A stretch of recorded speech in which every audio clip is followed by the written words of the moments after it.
क्या आप जिस घर में रह रहे हैं उस पे आपको ज़कात देना है? क्या आपकी वालिदा या बीवी की ज़कात आप दे सकते हैं?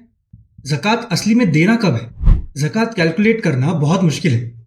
कहने को आसान है कि आपके टोटल माल का 2.5% ज़कात निकालना है, लेकिन अगर मेरा बैंक बैलेंस साल भर ऊपर नीचे होता है तो ज़कात कैसे कैलकुलेट करें? निसाब कितना है? अलग अलग चीज़ों पे कितनी ज़कात है? और एक्चुअली पहले तो ये कि किन किन चीज़ों पे ज़कात है। ये 7 पार्ट वीडियो सीरीज़ है जिसमें हम बात करेंगे ज़कात के बेसिक्स, कौन सी चीज़ पे कितनी ज़कात निकालना है, ज़कात के कुछ ख़ास मसाइल और इससे जुड़े कुछ गलत फहमियाँ, और आखिर में ज़कात कैलकुलेशंस के कुछ एग्जाम्पल्स, ताकि आपको जब भी ज़कात निकालना हो तो आप 5 से 10 मिनट में कॉन्फिडेंस के साथ कह सके कि कितनी ज़कात निकालना है।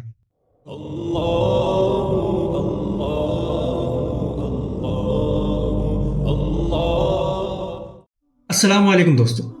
ज़कात क्या है? ज़कात अल्लाह की इबादत है और ज़कात उसके मुस्तहिक मुसलमानों का हक़ है। ज़कात देना फ़र्ज़ है और यह कुरान, सुन्नत और हदीस से साबित है। अल्लाह ताला फरमाते हैं व अक़ीमुस्सलाता व आतुज़ ज़कात, कि नमाज कायम करो और ज़कात अदा करो। जो शख्स मालदार होते हुए ज़कात अदा ना करे वो गुनहगार है। ज़कात कब लागू होता है? ज़कात 2 शर्तों पे लागू होता है।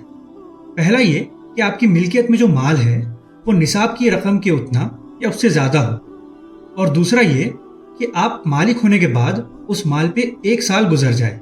तो इधर कुछ अल्फाज इस्तेमाल हुए हैं जिसका मतलब समझते हैं। निसाब मतलब क्या? जिन मालों पे ज़कात फ़र्ज़ है, शरीयत में इनकी ख़ास मिक़दार रख दी गई है जिसे निसाब कहते हैं।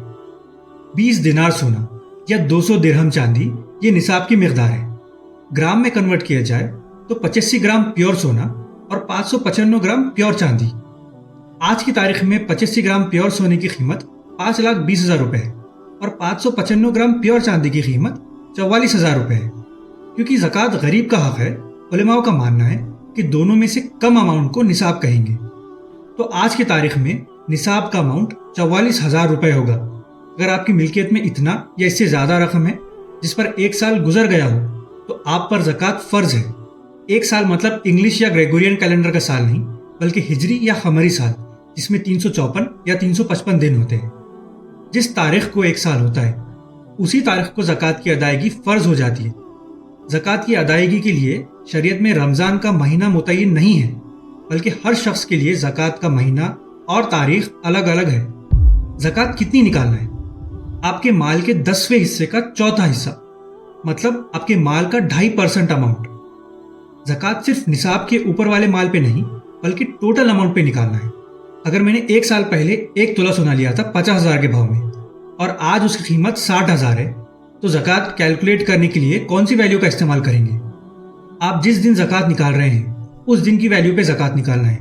इससे फ़र्क नहीं पड़ता कि लेते वक्त वैल्यू कम थी या ज़्यादा। ज़कात किन चीज़ों पर लागू होती है? 4 चीज़ों पर: खेती, खुली चराई पर पलने वाले मवेशी, सोना, चांदी, रुपए, पैसे और इनके बराबर की चीज़ें, और माल तिजारत, मतलब हर वो चीज़ जिसे फ़रोख्त करने और बेचने के इरादे से ख़रीदा गया हो। ज़कात किस पर नहीं है? ज़ाती माल, जैसे रहने का मकान, पहनने के कपड़े, घर का साजो सामान, गाड़ियाँ, दुकान, किराए पर दी जाने वाली चीज़ें वगैरह, इन चीज़ों पे आपको ज़कात नहीं देना है। लेकिन अगर ये चीज़ें तिजारत की है तो इन पर भी ज़कात है। आपके बैंक में रखे पैसों पे जो सूद या इंटरेस्ट मिलता है उस पर आपको बिल्कुल ज़कात नहीं देना है। ज़कात का मकसद है हलाल माल को साफ़ करना। अगर आपका माल ही हराम है तो उसको ज़कात से साफ़ नहीं किया जा सकता। ज़कात कौन देगा? मालो दौलत के मालिक को ज़कात देना है। अगर आपके पास कैश है तो उस कैश पर आपको ज़कात देना है। अगर आपके वालिदा के पास गोल्ड है तो उस गोल्ड पर आपके वालिदा को ज़कात देना है। हाँ, मगर आप आपके वालिदा के लिए उनके गोल्ड पर ज़कात दे सकते हैं। उसके लिए 2 शर्तें हैं। पहला, आपके वालिदा को पता है कि आप उनकी ज़कात दे रहे हैं, और दूसरा, आप उनकी इजाज़त से ज़कात दे रहे हैं। अगर उनकी इजाज़त नहीं है और उनको मालूम ही नहीं है तो फिर आप उनकी ज़कात नहीं दे सकते हैं। ये थे ज़कात निकालने के बेसिक्स। इस सीरीज़ में आगे हम देखेंगे कि मखसूस चीज़ों पर ज़कात कैसे निकालें। तो नए वीडियोस मिस ना करने के लिए चैनल को सब्सक्राइब कीजिए। मैंने आप लोगों के लिए एक ज़कात कैलकुलेटर भी बनाया है जिसको इस्तेमाल करके आप आसानी से अपने ज़कात को कैलकुलेट कर सकते हैं। इस कैलकुलेटर का लिंक और शरई रेफरेंसेस आपको वीडियो के डिस्क्रिप्शन में मिल जाएंगे। इंशाल्लाह जल्द ही मिलेंगे अगले वीडियो में। अस्सलामु अलैकुम वरहमतुल्लाहि वबरकातुहू।